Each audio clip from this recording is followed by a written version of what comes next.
Halo semua. Apa kabar untuk hari ini? Semoga harimu selalu menyenangkan ya bro. Selamat datang di channel YouTube saya. Tolong dibantu subscribe, like dan share ya, supaya saya terus semangat bikin kontennya. Wakakakak.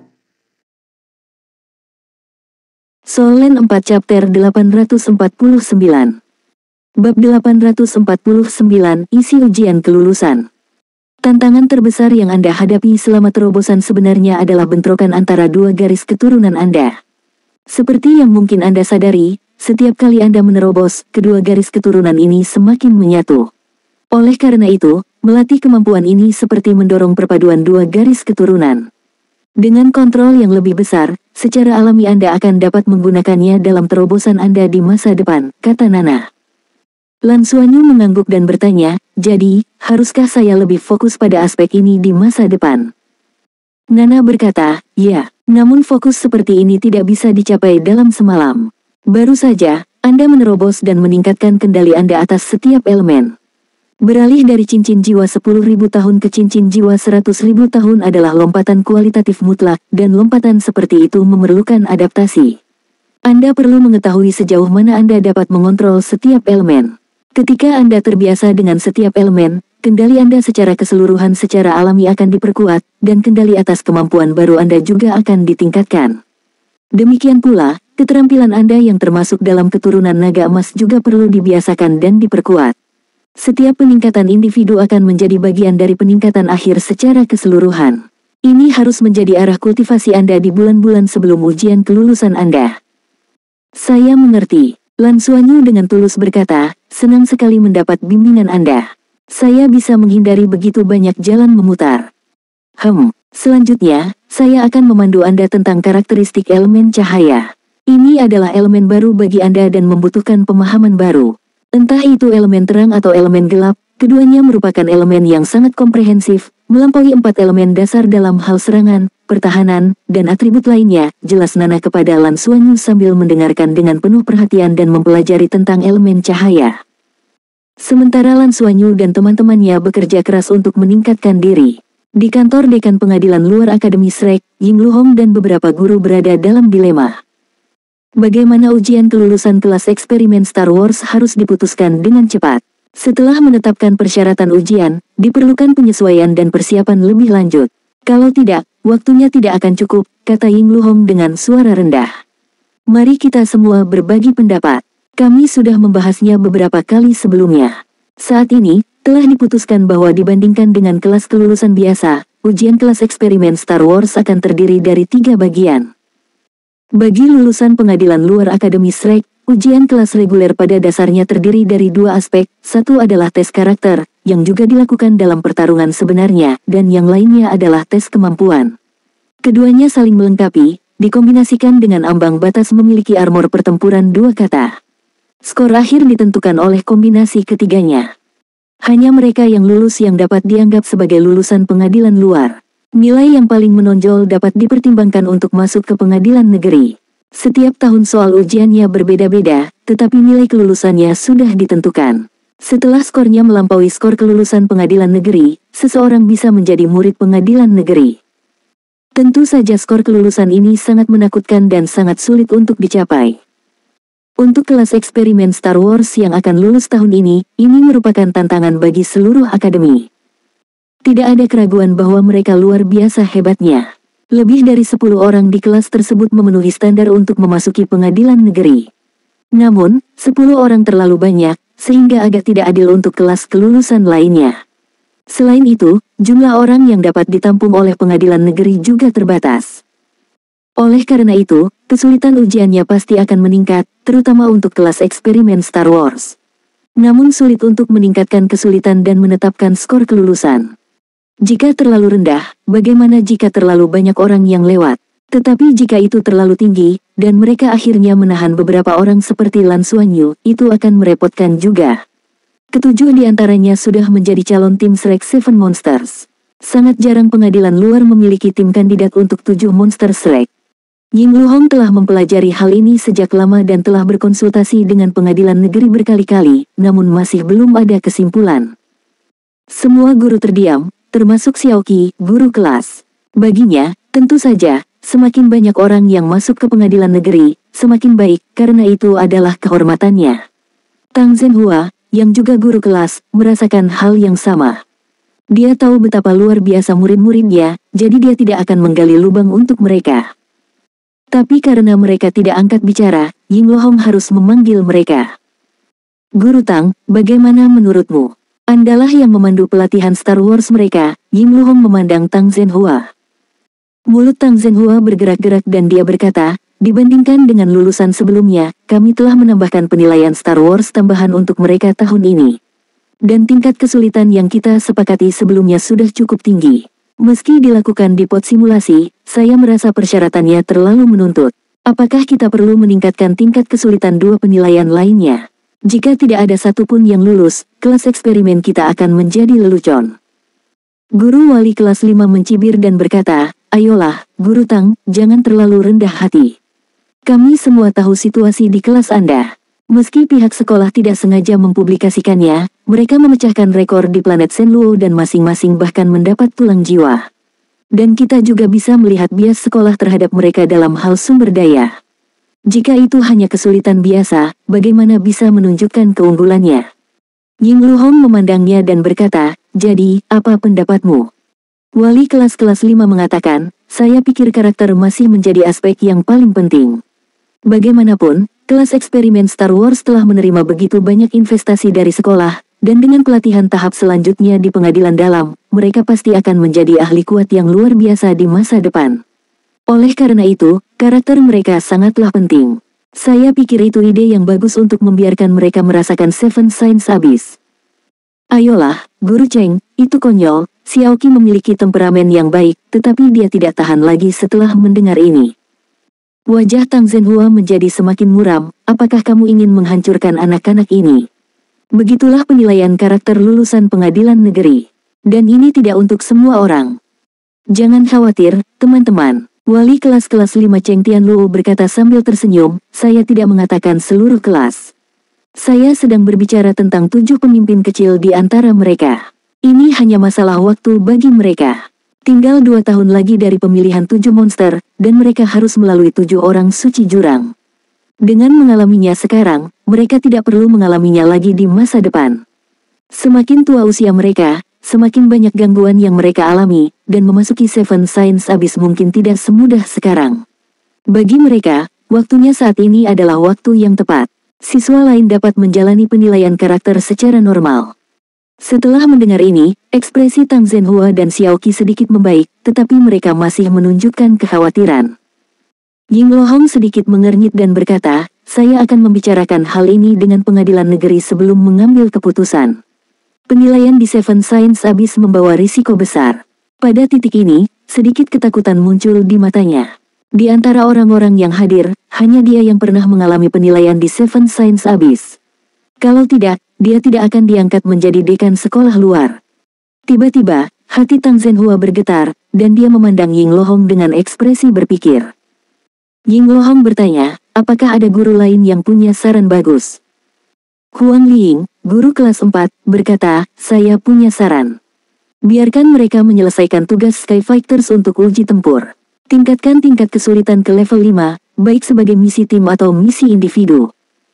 Ying Lohong mengangguk dan berkata, ini telah dipertimbangkan oleh akademi sebelumnya. Tugas tim atau individu level 5 untuk Skyfighters kemungkinan besar ditujukan pada Feng Hao dulu tingkat dewa, jadi kesulitannya sangat tinggi.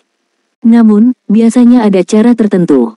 Namun baik tugas tim tingkat 5 maupun tugas individu juga merupakan persyaratan penerimaan untuk pengadilan negeri. Jika mereka semua lolos, apakah kita akan membiarkan mereka semua masuk ke pengadilan negeri? Itu jelas tidak mungkin, kata Cheng Tianluo.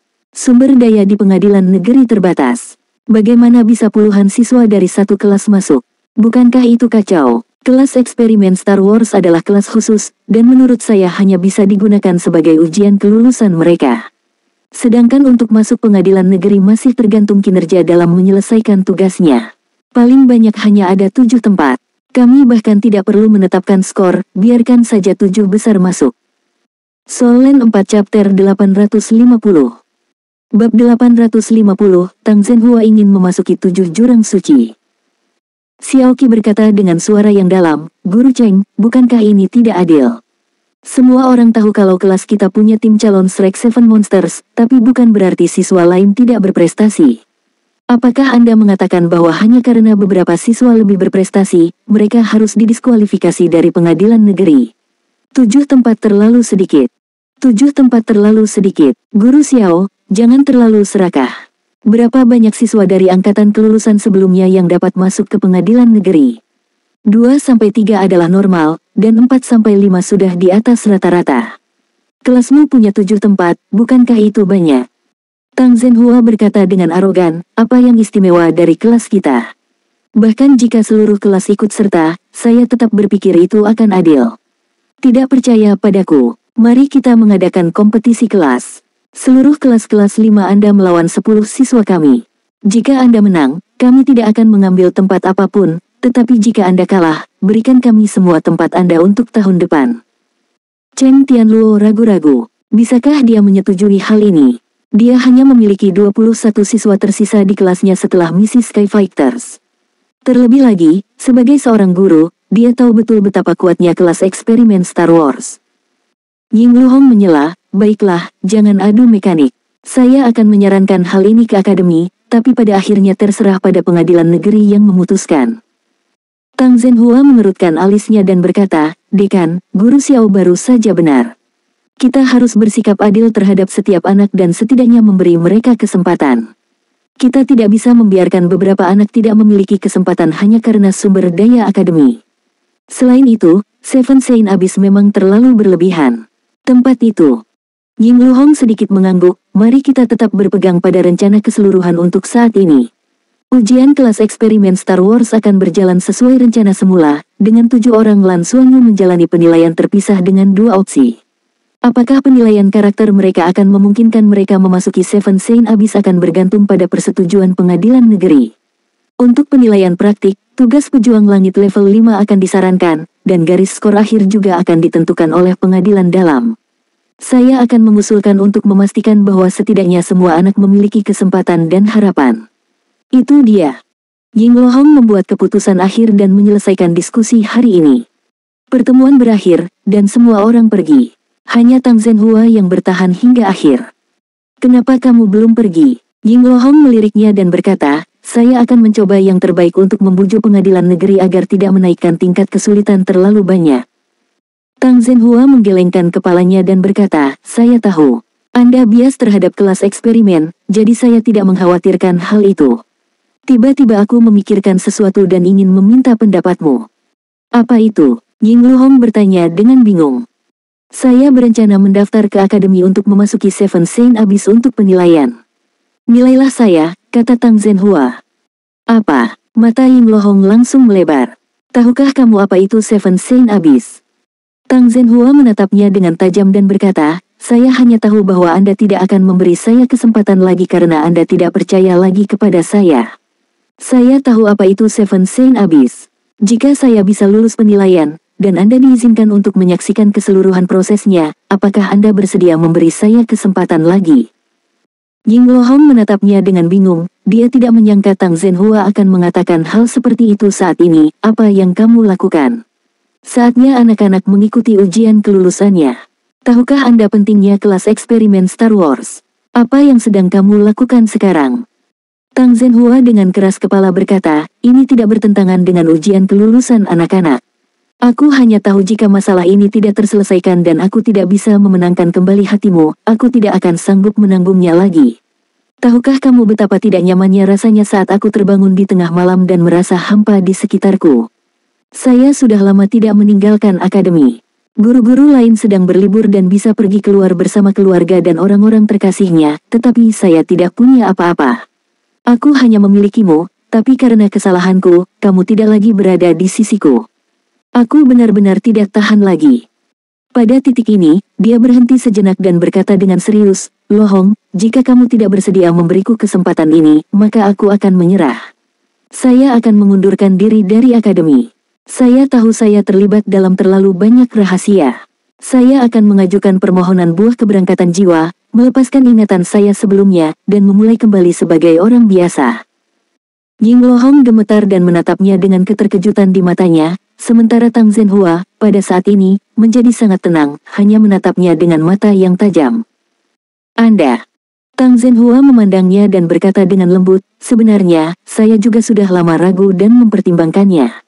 Aku bahkan ingin memulai kembali dan melupakanmu. Bahkan dipindahkan oleh akademi ke tempat lain pun tidak masalah. Bahkan mencoba melihat apakah aku bisa jatuh cinta dengan orang lain. Namun ternyata saya tidak dapat melakukannya. Jadi, saya sudah memikirkannya dengan matang. Beri aku jawaban. Jika kamu masih tidak bisa memaafkanku untuk apapun, maka aku akan pergi setelah lulus. Hanya dengan benar-benar melupakan kita dapat benar-benar memulai kembali, bukan? Ying Lohong tiba-tiba menjadi marah dan berkata, bagaimana orang tua sepertimu bisa memulai kembali? Tang Zhenhua berkata, itu masih lebih baik daripada mati. Saya seorang lelaki tua tanpa ikatan, tanpa keluarga, dan tanpa orang yang dicintai. Memulai dari selembar kertas kosong, mungkin minum sedikit wine, makan daging, akan menjadi kebahagiaan bagiku. Itu akan lebih baik dari sekarang. Nafas Ying Lohong menjadi semakin cepat, memalingkan wajahnya dan berkata, kalau begitu, mati saja. Menjauhlah dariku dan pergi jauh. Tang Zhenhua tidak dapat melihat wajahnya yang menangis saat ini, tetapi dia merasakan hatinya berubah menjadi abu dalam sekejap, dan rasa dingin menyebar ke seluruh tubuhnya. Dia mengangguk kosong dan berkata, saya mengerti. Aku pergi sekarang, jaga dirimu baik-baik. Dia berjuang untuk mengucapkan kata-kata ini dan berjalan keluar, langkahnya tidak stabil. Ying Lohong menggigit bibirnya erat-erat, berusaha untuk tidak menangis keras-keras. Apakah dia benar-benar tidak pernah memaafkannya selama bertahun-tahun? Dia tidak tahu, dan dia sendiri pun tidak tahu. Tapi sekarang, setelah mendengar kata-katanya, dia merasa sangat tidak nyaman. Dialah yang salah, kenapa dia malah merasa kasihan padanya? Jika dia merasa kasihan padanya, lalu siapa yang akan merasa kasihan padanya? Cacingan, pergilah ke neraka, kamu. Adapun pengaturan ujian kelulusan beberapa bulan kemudian, Lan Xuanyu dan teman-teman sekelasnya secara alami tidak menyadarinya. Namun seluruh lulusan kelas bekerja sangat keras. Kabin simulasi, dunia Douluo. Bersiaplah untuk memulai, perintah Lan Xuanyu. Saat ini, mereka berada di dunia Douluo, menaiki kapal perang dan memasuki wilayah udara. Ini adalah medan perang antar bintang di dunia Douluo, yang disiapkan khusus untuk pemain yang memiliki kapal perang. Bukanlah tugas yang mudah untuk memiliki kapal perang di dunia Douluo, membutuhkan akumulasi kekayaan dalam jumlah besar dan kekuatan yang kuat. Kapal perang yang mereka miliki saat ini hanyalah kapal serang kelas Meteor, yang merupakan akumulasi dari penghematan 6 tahun seluruh kelas di dunia ini. Medan perang antar bintang di dunia Douluo dibagi menjadi banyak bagian, termasuk pembagian kekuatan besar, yang sepenuhnya mensimulasikan alam semesta nyata. Setiap faksi dibentuk oleh pemainnya sendiri, dan pemain dapat memainkan berbagai peran dalam armada antar bintang untuk mendapatkan manfaat. Itu terutama dibagi menjadi beberapa kubu, termasuk kubu federasi, kubu bajak laut, kubu alien, dan sebagainya. Faksi yang berbeda memiliki kelebihan yang berbeda di kabin simulasi dunia Douluo. Mengumpulkan manfaat ini memungkinkan pertukaran sumber daya dan berbagai jenis kapal perang. Cara mengumpulkan prestasi berbeda-beda di antara faksi yang berbeda. Misalnya, faksi bajak laut perlu mengandalkan penjarahan sumber daya, menggunakannya untuk menukarkan manfaat di planet khusus, dan pada saat yang sama, mengisi kembali diri mereka sendiri. Tentu saja, Lan Xuanyu dan timnya memilih faksi bajak laut. Bahkan nama mereka di dalam game itu adalah 33 Skywings, hanya saja tanpa kapal perang 33 Skywings mereka.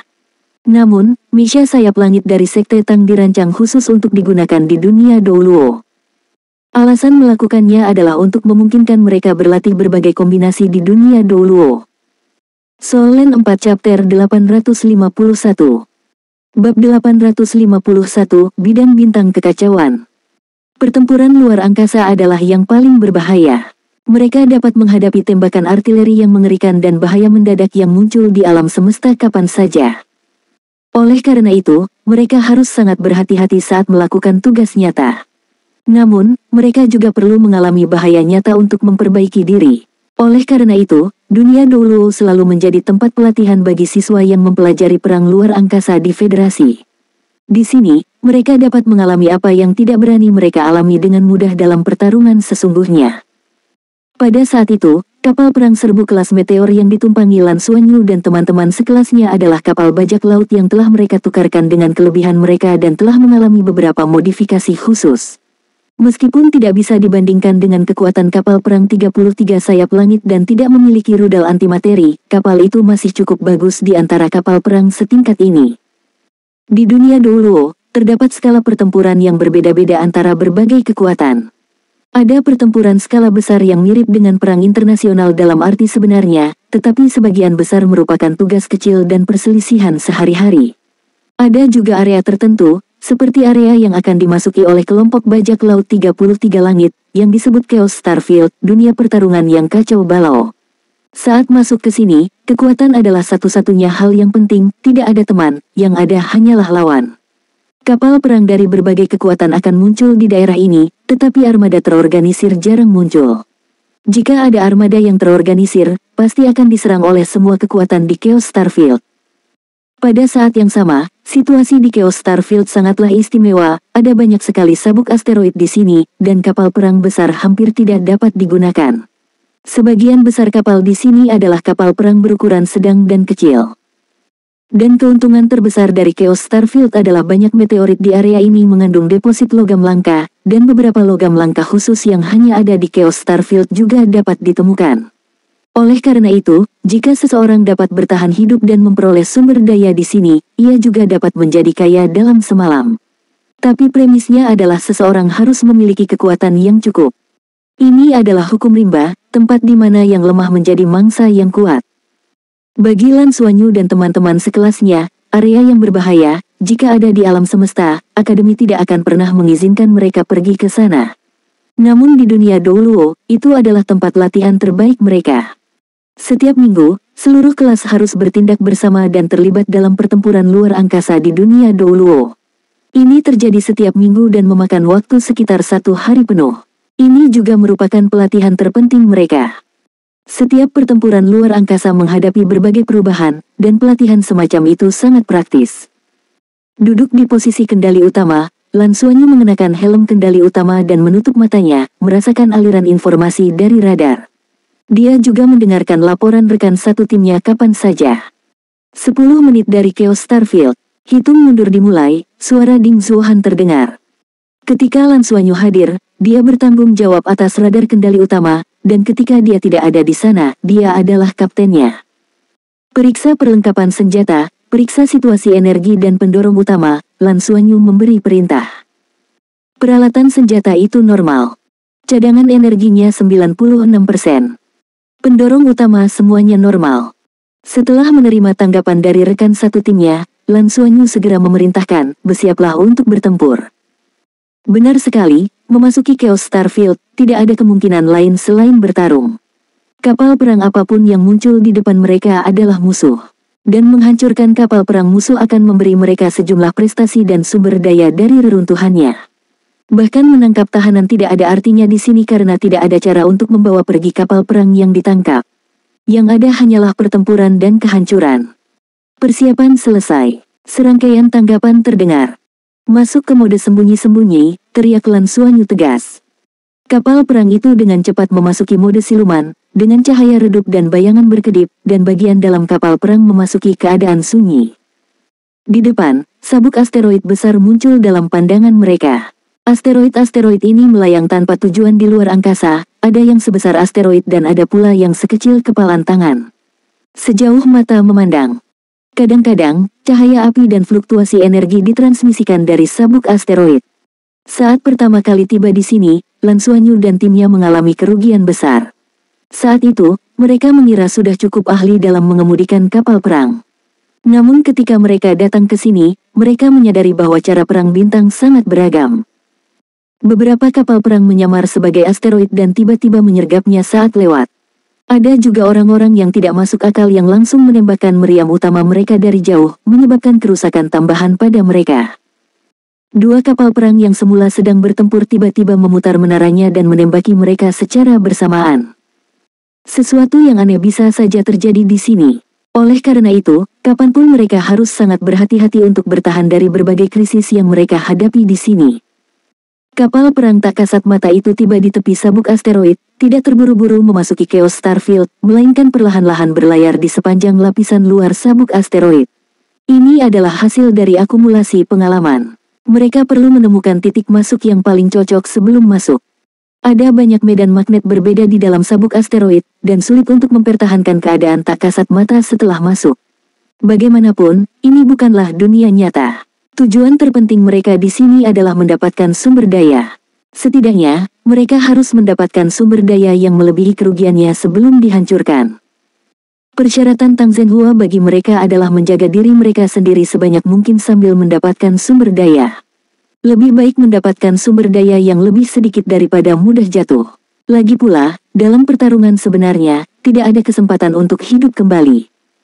Hari ini, ke-32 anggota kecuali Lan mungkin hadir, dan semua orang sangat ingin pergi. Ini juga merupakan pelatihan tempur antar bintang pertama yang mereka lakukan setelah kembalinya Lan Xuanyu. Semua orang tahu bahwa mata pelajaran ini akan dimasukkan dalam ujian kelulusan mereka, dan itu juga merupakan bagian terpenting bagi mereka untuk mendapatkan poin. Setiap latihan kolektif merupakan pengalaman yang signifikan. Meski rata-rata berusia di atas 18 tahun, mereka tidak memiliki ketidakdewasaan seperti yang seharusnya dimiliki oleh pria dan wanita muda di usia 18 tahun. Mata setiap orang tegas, dan ekspresi mereka sepertinya telah dipengaruhi oleh api perang. Mereka semua tampil tenang, penuh semangat juang, namun sama sekali tidak gugup. 6 tahun mereka di Akademi Shrek benar-benar membantu mereka untuk tumbuh dewasa. Kapal perang itu terbang dengan hati-hati di sepanjang tepi sabuk asteroid, menjaga jarak dari medan magnet di dalam sabuk tersebut, dan merasakan perubahan atmosfer di dalam sabuk tersebut. Radar sudah dalam kekuatan penuh, dan dengan kepekaan spiritual Lan Xuanyu, radar itu meluas keluar. Di alam semesta, deteksi spiritual sangat efektif, dan dalam lingkungan vakum, perluasan indera spiritual bahkan lebih cepat. Jika digabungkan dengan radar, seringkali hal ini dapat memberikan hasil yang tidak terduga. Ini juga merupakan kemampuan yang diperlukan untuk seorang komandan kapal perang yang hebat. Beberapa sekolah komando Star Wars yang lebih tinggi di Federasi pertama kali mempertimbangkan kekuatan spiritual bagi siswanya. Mereka berlayar seperti ini, dan setengah jam telah berlalu dalam sekejap mata, tetapi semua orang tenang dan sabar, menunggu kesempatan. Ada banyak peluang di Chaos Starfield, tetapi lebih banyak lagi yang merupakan jebakan. Tidak ada yang bisa mengatakan bahwa mereka memiliki kekuatan mutlak di sini. Ini adalah tempat di mana orang makan tanpa memuntahkan tulang. Saat itu, tiba-tiba, semburan cahaya kuat meletus di sabuk asteroid, dan cahaya tersebut keluar dari celah antara asteroid. Beberapa asteroid kecil meleleh, dan beberapa asteroid berhamburan di bawah gelombang kejut. Lan Xuanyu memerintahkan kapal perang untuk mundur lebih jauh, dilihat dari kekuatan gelombang kejutnya, setidaknya satu kapal perang serbu kelas meteor telah meledak. Itulah satu-satunya cara untuk menghasilkan gelombang kejut yang kuat. Kesempatan telah tiba. Bersiaplah untuk masuk, lindungi, isi meriam utama, Lan Xuanyu segera memerintahkan. Saat cahaya dari gelombang kejut secara bertahap memudar, terlihat bahwa permukaan meteorit yang telah tersapu oleh gelombang kejut tetapi belum menghilang memancarkan kilau logam yang samar. Kandungan logam langka pada semua meteorit di sini sangat tinggi. Selain itu, kotoran mudah dihilangkan di lingkungan gelombang kejut bersuhu tinggi dan bertekanan tinggi. Oleh karena itu, semakin dekat area inti bidang meteorit, semakin tinggi kemurnian logam langka tersebut. Ini juga mengapa tempat ini sangat berbahaya tetapi tetap memiliki daya tarik yang kuat bagi semua kapal perang. Soul Land 4 Chapter 852 Bab 852, Lawan yang Kuat. Memasuki. Dengan perintah Lan Xuanyu, sifat tersembunyi di permukaan kapal perang itu langsung dihilangkan, dan kemudian, seperti ikan, ia menyelam ke sabuk asteroid.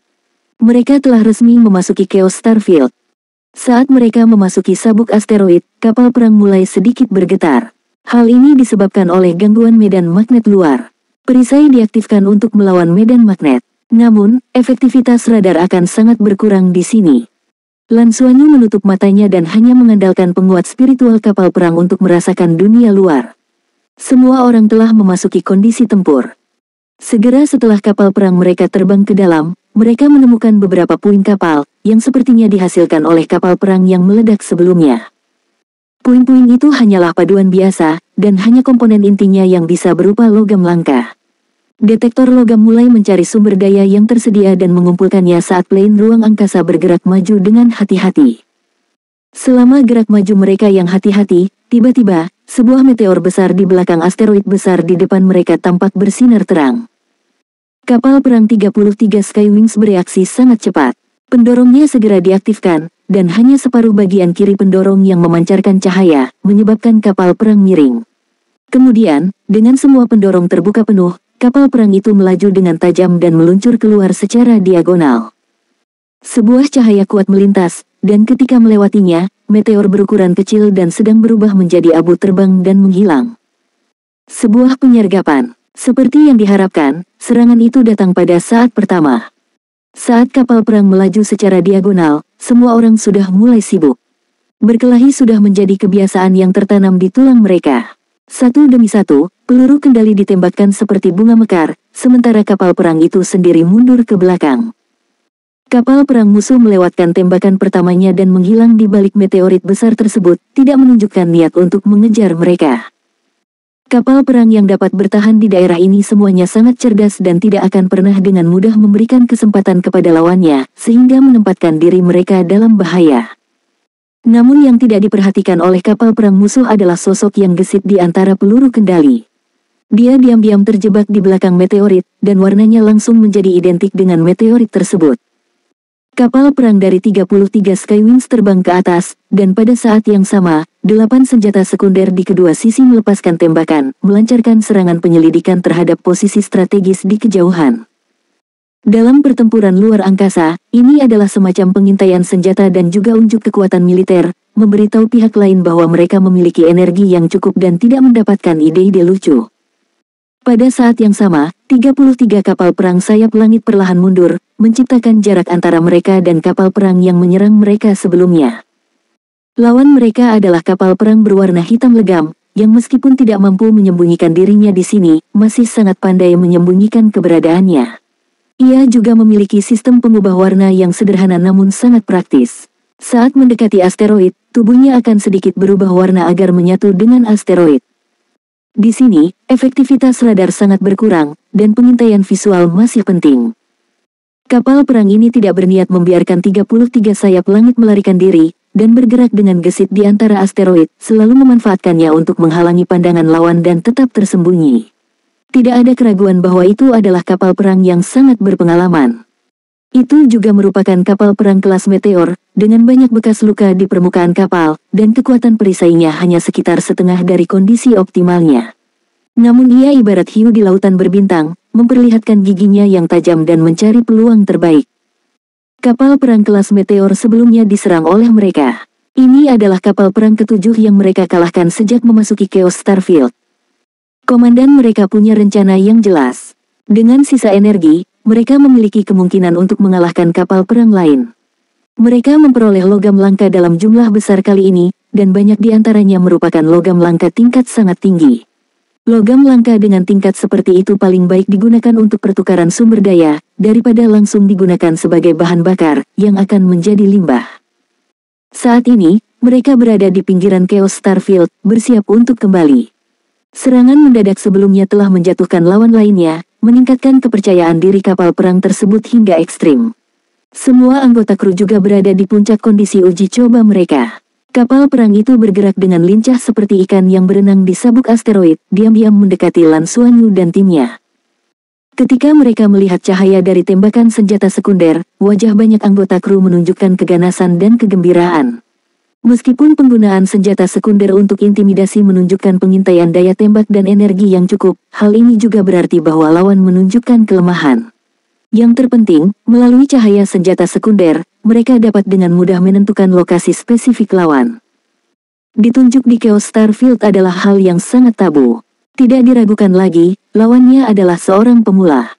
Meski begitu, mereka tetap waspada dan diam-diam mendekat sambil mengisi ulang senjatanya. Kekuatan perisai mereka sedikit diturunkan. Mereka telah berada di daerah ini selama beberapa waktu dan telah mengintai segalanya, kecuali kapal perang musuh yang baru tiba. Menurunkan perisai berarti meningkatkan serangan mereka. Meriam utama dengan cepat diisi ulang. Mereka membutuhkan kesempatan sempurna untuk memberikan pukulan telak kepada musuh dan melenyapkan lawan terakhir dalam misi ini. Segera, mereka mendekati area tempat Lan Xuanyu melepaskan peluru kendali. Tujuan utama dari peluru kendali adalah untuk melepaskan sinyal elektronik dan memandu serangan jarak jauh. Namun mereka tidak mempunyai kekuatan menyerang. Dalam peperangan luar angkasa, membersihkan peluru kendali adalah tugas yang sangat penting untuk menghindari penyimpangan sinyal dari lintasan aslinya selama serangan. Sinar cahaya tipis ditembakkan dan secara diam-diam membersihkan area dari rudal pemandu saat kapal perang gelap itu lewat. Keterampilan pilot kapal perang sangat mengesankan karena mereka membersihkan area tersebut dengan presisi dan tanpa menimbulkan suara apapun. Mereka bahkan sesekali mengungkap keberadaannya di sabuk asteroid. Membersihkan rudal pasti akan mengingatkan mereka yang melepaskannya. Namun, pilot berharap tindakan mereka akan memancing Lan Xuanyu dan krunya keluar. Jika dua kapal perang bertabrakan secara langsung, hal itu tergantung pada keterampilan, pengalaman, dan kualitas kapal serta pilotnya. Benar saja, 33 Skywings, dari jauh, menyadari situasinya dan dengan cepat muncul dari sabuk asteroid dengan meriam utamanya sudah terisi. Dalam peperangan luar angkasa, setiap peluang harus dimanfaatkan, dan keraguan-raguan dapat mengakibatkan kerugian total. Kapal perang hitam itu tidak berusaha menyembunyikan dirinya lagi, melainkan melakukan gerakan yang sangat aneh. Ia tetap di tempatnya tanpa menghindar, dan perisai pelindung diturunkan ke level minimum, hanya saja tidak terpengaruh oleh medan magnet di sekitarnya.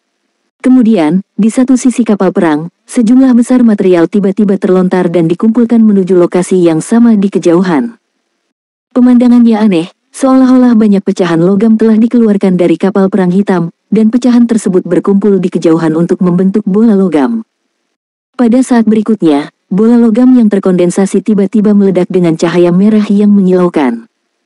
Meriam utama yang ditembakkan oleh 33 sayap langit ditarik ke arahnya, dan berkas cahaya besar dari meriam utama membentuk busur di udara, menembak langsung ke arah bola lampu merah itu. Apa ini? Peluru kendalinya ya, kapal perang hitam itu juga mengeluarkan peluru kendalinya. Tapi hanya setelah meriam utama di 33 sayap langit ditembakkan barulah mereka dilepaskan dengan cepat. Rudal berpemandu dikendalikan dengan presisi luar biasa, berkumpul dan melepaskan gelombang elektronik terpandu. Ini benar-benar sebuah karya seni yang berani. Perlu dicatat bahwa peluru kendali tidak selalu berhasil, dan ada kemungkinan serangan musuh tidak terpandu. Alasan untuk mengurangi intensitas energi dari perisai pelindung adalah untuk mengurangi daya tariknya sekaligus menghemat energi. Sejumlah besar peluru kendali dikumpulkan dan melepaskan gelombang elektronik pada saat yang bersamaan.